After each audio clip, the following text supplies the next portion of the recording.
Assalamualaikum warahmatullahi wabarakatuh. Perkenalkan, nama saya Nadia Puji Utami dari program Fundamental Software Engineering Pacman. Di video kali ini, saya akan mempresentasikan hasil proyek akhir saya, yaitu Full Stack To Do App yang saya beri nama Pack To Do. Ini adalah outline dari presentasi yang akan saya lakukan di video kali ini. Kita mulai dari background. Jadi ceritanya ada suatu perusahaan yang membutuhkan to-do app sederhana untuk melakukan tracking task completion dari karyawan-karyawannya. Lalu untuk objektif atau tujuan dari proyek kali ini adalah membuat to-do app sederhana yang memiliki fitur-fitur berikut, yaitu user registration, login and logout, task handling, di mana nanti user bisa melakukan penambahan, pengeditan, atau penghapusan task. Lalu ada task completion, maksudnya adalah di sini user bisa menandai task mana saja yang sudah mereka kerjakan.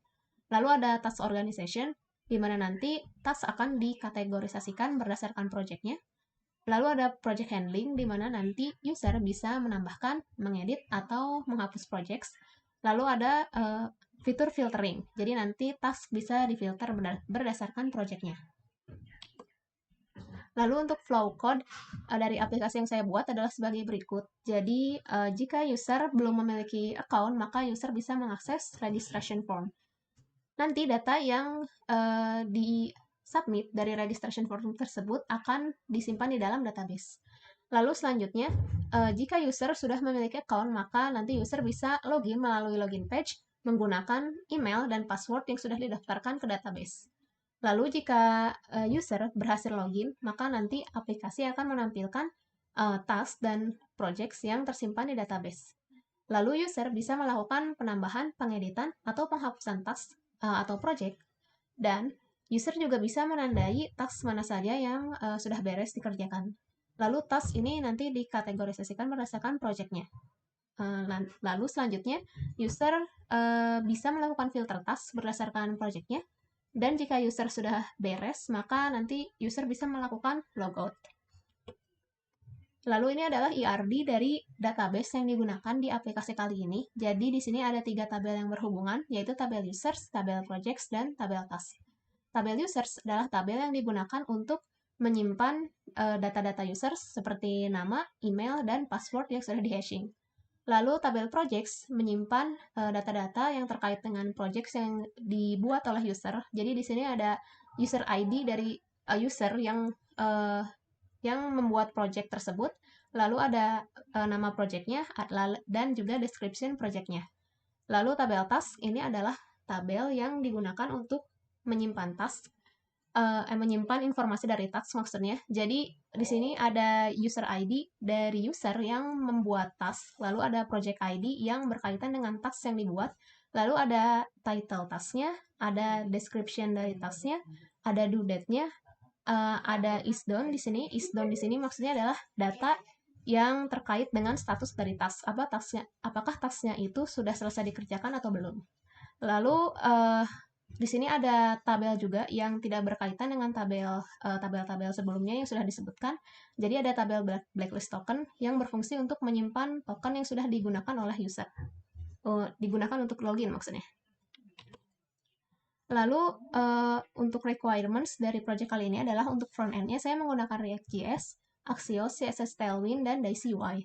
Lalu untuk back end-nya saya menggunakan Flask, Flask Migrate, Flask SQL Alchemy, Flask Course, Flask JBT Extended, dan PostgreSQL untuk database-nya. Lalu untuk kontainernya saya menggunakan Docker. Selanjutnya saya akan melakukan demonstrasi untuk aplikasi yang sudah saya buat. Ya, jadi ini adalah tampilan awal dari aplikasi yang sudah saya buat. Jadi coba kita buka di sini. Ya, jadi mungkin skenario-nya saya adalah user yang belum memiliki account, jadi saya harus melakukan sign up atau registration terlebih dahulu. Jadi kita bisa klik tulisan yang sign up here di sini. Oke, jadi ini registration form-nya. Kita akan coba menginputkan nama. Oke, mungkin namanya ini saja seperti ini. Lalu untuk emailnya, ya jadi di sini sebenarnya ada ini ya, ada pengecekan apakah emailnya itu sudah sesuai dengan standar format email atau belum. Jadi kalau emailnya itu belum sesuai formatnya belum sesuai standar, maka tombol sign up di sini akan inaktif seperti itu ya. Oke, lalu kita akan masukkan passwordnya. Passwordnya di sini ada aturannya, yaitu minimal panjang karakternya itu 8 karakter, lalu terdiri dari kombinasi huruf, angka, dan special karakter seperti itu. Oke, coba kita masukkan passwordnya. Oke, jadi jika passwordnya itu sudah sesuai aturan, maka akan ada tulisannya di sini. Lalu selanjutnya kita akan melakukan confirm password atau kita akan ketik ulang password yang sudah tadi kita masukkan. Oke, jadi sekarang passwordnya sudah cocok ya dengan password yang dimasukkan sebelumnya. Jadi coba kita lakukan sign up.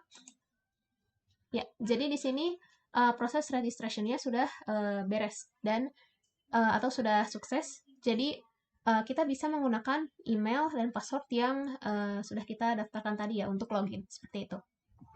Oke, kita coba login.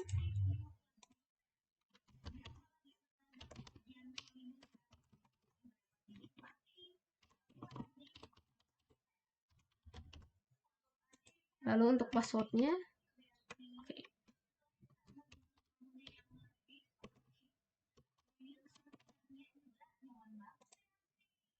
oke, coba kita kita coba masukkan lagi email dan passwordnya. Oke, jadi coba kita ketik ulang passwordnya karena tadi sepertinya passwordnya salah. Oke, seperti ini. Nah, oke, jadi sudah berhasil login. Ini adalah tampilan awal setelah kita melakukan login karena saya belum membuat task apapun di sini. Jadi di sini ada pesan yang ditampilkan seperti ini. Lalu untuk menambahkan task, kita harus menambahkan project terlebih dahulu. Jadi kita akan lakukan penambahan project di sini. Ya, oke. Ini kita coba tambah project, misalnya project ya seperti ini. Misalnya lalu description-nya.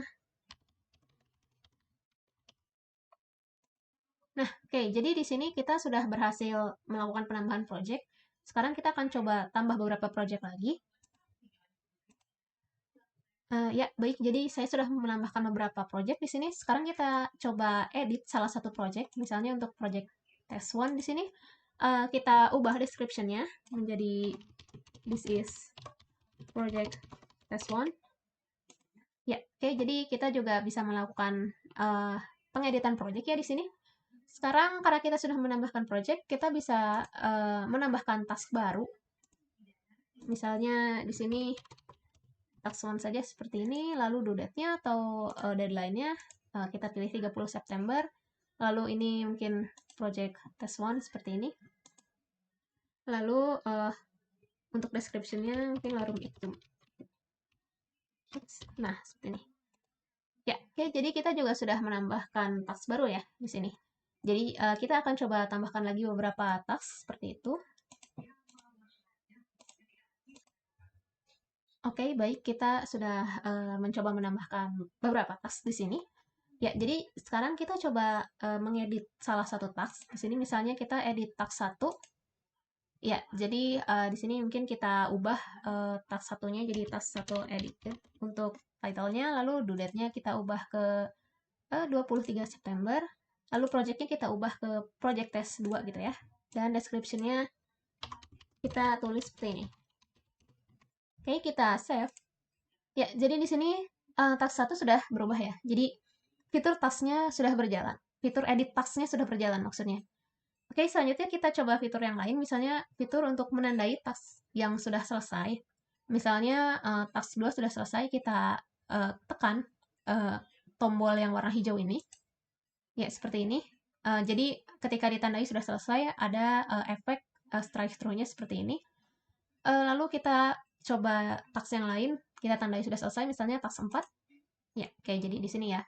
Sama juga seperti task 2, seperti itu. Nah, oke, jadi di sini kalau kita lihat, nanti task itu akan disorting berdasarkan statusnya gitu ya. Jadi yang ini statusnya sudah maksudnya belum beres ya, yang lalu di sini tas yang statusnya sudah beres itu akan mengelompok dengan tas lain yang sudah beres juga, seperti itu.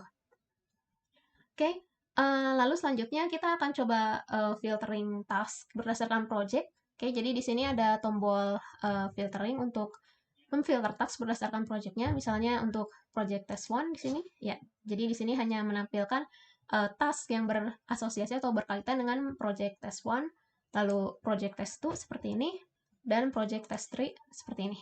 Lalu secara default filternya itu dia all ya. Jadi di sini tidak diterapkan filter berdasarkan project apapun seperti itu. Oke, sekarang kita coba menghapus task. Misalnya task 4 di sini kita hapus. Jadi nanti di sini ada modal untuk confirm action, kita klik confirm di sini. Ya, jadi tasknya sudah berhasil dihapus ya. Lalu misalnya kita mau menghapus lagi task, ya misalnya ini ya, task 1 yang sudah diedit tadi kita hapus. Ya, oke, jadi sudah berhasil juga ya untuk dihapus. Nah, sekarang kita akan coba menghapus project. Misalnya kita akan menghapus project test 1 di sini. Ya, jadi jika kita menghapus project, maka task yang berkaitan dengan project yang kita hapus itu juga akan ikut terhapus seperti itu. Misalnya kita confirm di sini. Maka kalau kita lihat di task di sini tadi kan ada ini ya, ada task yang berkaitan dengan project test 1. Nah, karena project test satunya itu sudah dihapus, maka tasknya juga ikut terhapus seperti itu. Di sini tinggal ada project test 2 saja. Oke, jadi itu fitur-fitur yang terkait dengan task dan project. Karena kita sudah beres menggunakan aplikasinya, kita akan melakukan logout. Oke, logout sudah berhasil. Ya, jadi bisa kita simpulkan bahwa aplikasi yang dibuat sudah sesuai dengan ekspektasi, seperti itu. Oke, jadi sekian video saya kali ini. Mohon maaf jika ada kesalahan kata. Sampai jumpa di video selanjutnya. Wassalamualaikum warahmatullahi wabarakatuh.